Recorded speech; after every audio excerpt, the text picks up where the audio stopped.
Everyone, so today I had my outpatient appointment finally since I think it was May, since I had those two grand mal seizures. Basically I went to see the surgeon today, the neurosurgeon.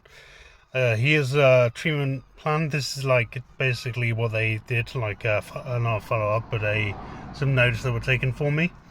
Your scan shows residual tumour post your last surgery, and the most recent scan shows some progression. It's only about 0.5 to 1 centimeter growth in 5 months. And for a GBM, I think that's amazing. Growth of approximately 1 centimeter or slightly less is what they put there. I'm also going to get some notes sent to me by the surgeon in the next couple of weeks, hopefully. And that will give me all the information I need. But I think the good sign is that in 3 months, I'm going to have another scan. He's kind of requested one from me. And in those 3 months, I've got time to try and heal as much as I can. Because there is some residual scar tissue from the surgery. That's what they think. As well as a cavity of air and fluid where the surgery happened. But there is the availability, hopefully, after this next scan to have another surgery. That's my options. So my options are surgery and chemotherapy and radiotherapy. So there's two options. Part of me is like, I've been suffering enough, and to go through chemotherapy and radiotherapy adds to that suffering by like 100%. Because chemotherapy and radiotherapy are both toxic treatments that cause damage to the body and have side effects. And unfortunately, I guess I don't want to go for that option because it's scary. The idea of going through that much suffering and pain is quite scary to me. It's something I don't want to do.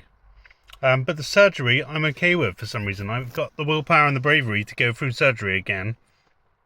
So in 3 months, when I find out what the scan's showing, and in that time, hopefully my trauma work will show some progression. Hopefully I'll start healing myself emotionally. Can continue to repair the damage caused by my childhood, which is what I want to do. I want to repair it, I want to move forward, and I want to try and help people as much as possible and help myself as much as possible.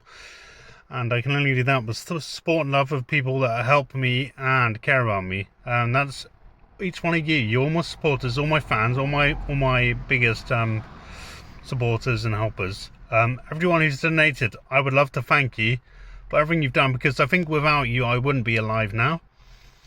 So everything I'm doing and everything I've done, the reason I'm still alive is because of others.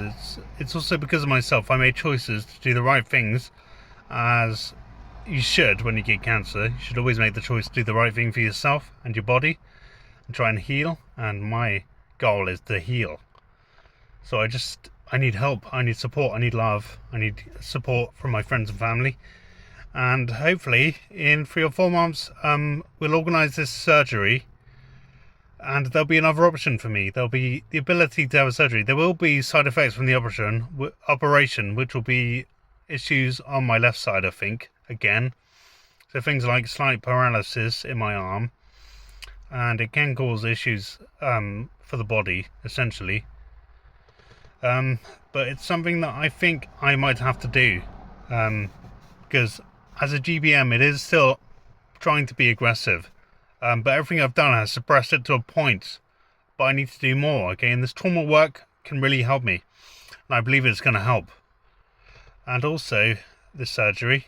And if worst comes to worst, I have chemotherapy and radiotherapy to consider, okay? So, even though I'm afraid of it now, I could also consider it and learn to let go of my fears, my ego. But I mean, I don't know what your thoughts are on chemotherapy and radiotherapy, whether you would accept it. If you were diagnosed with brain cancer, terminal brain cancer, would you accept chemotherapy and radiotherapy as your only option? And surgery, of course. So there's 3 options, but I'm only going to choose the surgery, I think, right now, from my perspective on it. So I will most likely go through this with the surgery. It's going to be more damage to the brain, but I'm willing to do it because I want to get rid of some tumour. I want to try my best.